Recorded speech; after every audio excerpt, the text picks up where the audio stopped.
రాజన్న సిరిసిల్ల జిల్లా వేములవాడ పట్టణంలో మైనార్టీ గురుకుల పాఠశాలలో హిందూ విద్యార్థిపై మరో ముస్లిం విద్యార్థి దాడి చేయడాన్ని బీజేవీఎం పార్టీ నేతలు ఖండించారు.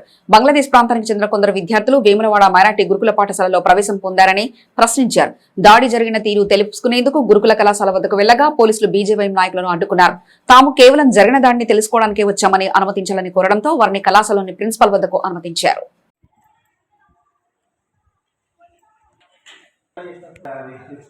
ఏం జరగలేదు.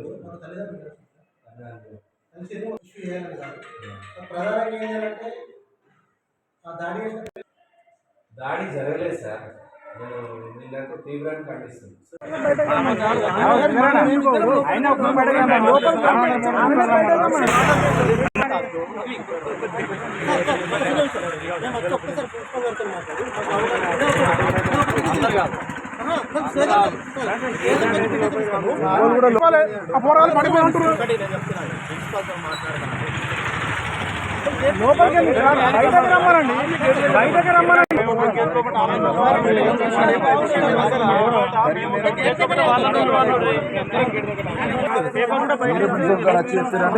చెప్తే అయిపోతుంది జరిగింది క్లారిటీ అయిపోతుంది. ప్రిన్సిపల్ ఏం చెప్తున్నాడా? ప్రిన్సిపల్ కంప్లైంట్ చేయాలి. గొడవ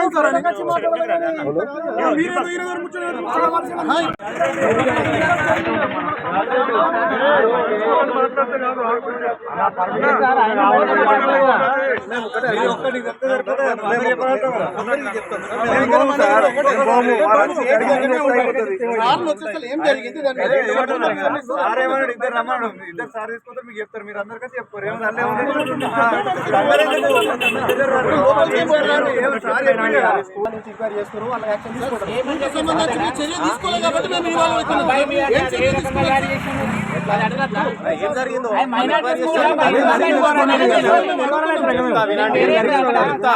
రండి నేను చెప్తున్నా కదా. మీరు ఒక ఇద్దరు రండి, మీ డౌట్లని అడగండి ప్రిన్సిపాల్ అనే చెప్తా.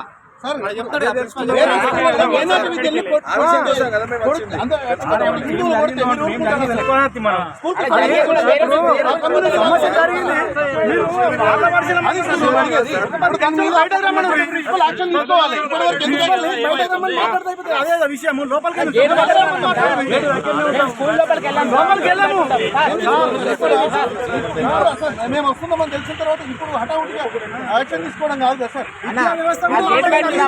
మన స్కూల్ లోపలికి వెళ్ళదు. స్కూల్ లోపలికి వెళ్తే పర్మిషన్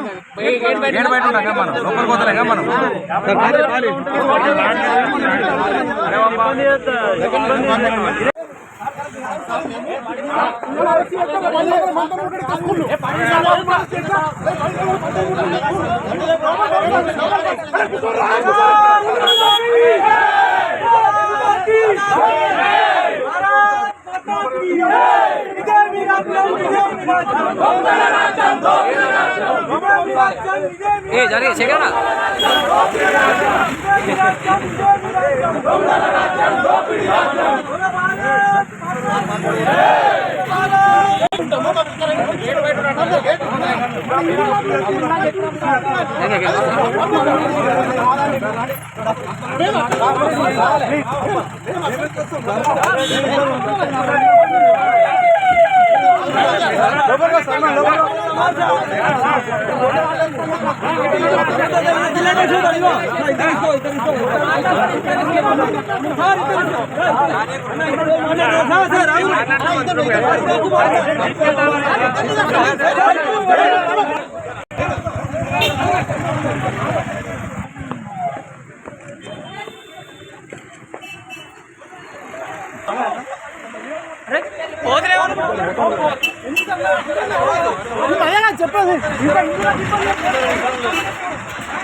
జై శ్రీరామ్.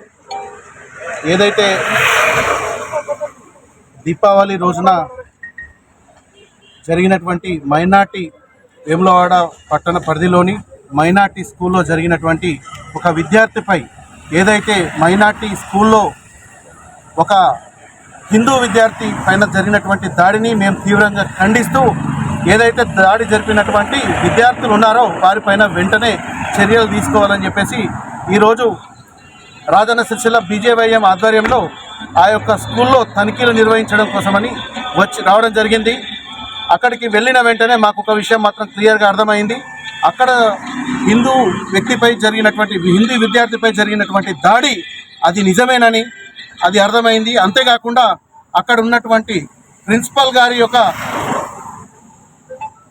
అసమర్థత కూడా కాస్త కనిపిస్తూ ఉన్నది. ఎందుకంటే దీపావళి రోజు నాడు జరిగినటువంటి దాడిపై ఇప్పటి వరకు కూడా ఆ యొక్క విద్యార్థులపై రాళ్లతో దాడి జరిగిందనే విషయం అర్థమవుతుంది. ఆ దాడి జరిగినప్పటికీ కూడా ఇప్పటి వరకు ఆ విద్యార్థులపై వారికి ఉన్నటువంటి ప్రెజర్ వలనో ఎందువలనో కానీ ఇప్పటి వరకు చర్య తీసుకోలేదు. అదృష్టం కొద్దీ అక్కడ ఉన్నటువంటి వ్యక్తికి గాయాలు కొంతవరకే అయినాయి. కానీ ఒకవేళ ప్రాణం పోయి ఉంటే దానికి బాధ్యులు ఎవరు? ఇక్కడ ఉన్నటువంటి రాష్ట్ర ప్రభుత్వమా, లేకుంటే ఇక్కడ ఉన్నటువంటి ప్రిన్సిపల్ గారా? ఎవరు దీనికి బాధ్యులు అవుతారని చెప్పేసి మేము గట్టిగా అడుగుతా ఉన్నాం. ఏదైతే దాడి చేసినటువంటి వ్యక్తి ఇక్కడి రాష్ట్రానికి సంబంధించిన వాడు కాదు, అసలు ఇక్కడ దేశానికి సంబంధించిన వాడు కాదు, ఎక్కడో బంగ్లాదేశ్ నుంచి వచ్చి ఇక్కడ చదువుతున్నాడని చెప్పేసి కూడా అర్థమవుతా ఉన్నది. వారికి సంబంధించిన వివరాలు మాకు ఇవ్వకుండా ఇక్కడ ఉన్నటువంటి పోలీసు వారికి ఇస్తానని వారు చెప్తా ఉన్నారు. ఏదైతే పోలీసు వారిని మేము ఒక్కసారి కోరుకుంటా ఉన్నాం. ఏదైతే అక్కడ ఈ స్కూల్లో చదువుతున్నటువంటి విద్యార్థులు బంగ్లాదేశ్ నుంచి వచ్చిన వారిని కూడా ఇక్కడ చదువుకోవడానికి అవకాశం కల్పించారని చెప్పి తెలుస్తూ ఉన్నది. దీని మీద వెంటనే పోలీసు వారు విచారణ జరిపి ఇప్పుడు దాడి చేసినటువంటి వ్యక్తి పైన మరియు అక్కడ ఉన్నటువంటి విద్యార్థులలో వేరే దేశానికి చెందినటువంటి వారు ఎవరైతే చదువుతున్నారో వారిని కూడా ఒక్కసారి ఎంక్వైరీ చేసి వారిపైన తగు చర్యలు తీసుకోవాలని, అదేవిధంగా ఈ దాడి ఎవరైతే జరిపారో వారిపైన ఈ స్కూల్లో నుంచి పంపిస్తున్నామని, మళ్ళీ కాస్త ఈ గొడవ సద్దుమణిగిన తర్వాత మళ్ళీ తిరిగి తీసుకొచ్చి జాయిన్ చేసుకుంటామనే ఉద్దేశంగా ఇక్కడ ఉన్నటువంటి ప్రిన్సిపల్ గారి వ్యవహార తీరు కనిపిస్తూ ఉన్నది. ఆ విధంగా జరిగితే కనుక మేము ఉపేక్షించేది లేదని, పెద్ద ఎత్తున ఆందోళనకు దిగుతామని, దానికి పూర్తి బాధ్యత ఇక్కడ ఉన్నటువంటి ప్రభుత్వానిదే. ఇలాంటి చర్యలు ప్రతిసారి జరిగినప్పుడల్లా సర్దుకుపోవడం అని చెప్పడం, లేదంటే వీటిని సర్దుమణిగేలా ఏదో ఒక వ్యవహారం చేస్తూ ఉన్నారు. కానీ ఈ విధంగా మళ్ళీ జరిగితే కనుక ఊరుకునే ప్రసక్తే లేదు. ఈ విషయం పైన చర్యలు కనుక తీసుకోకపోతే దీన్ని కూడా మేము పెద్ద ఎత్తున బీజేవైఎం రాజన్న సిరిసిల్ల ఆధ్వర్యంలో పెద్ద ఎత్తున రాస్తారోకాలు, ధర్నాలు చేసి ఇష్యూను పెద్దగా చేస్తామని చెప్పేసి మేము చెప్తాం.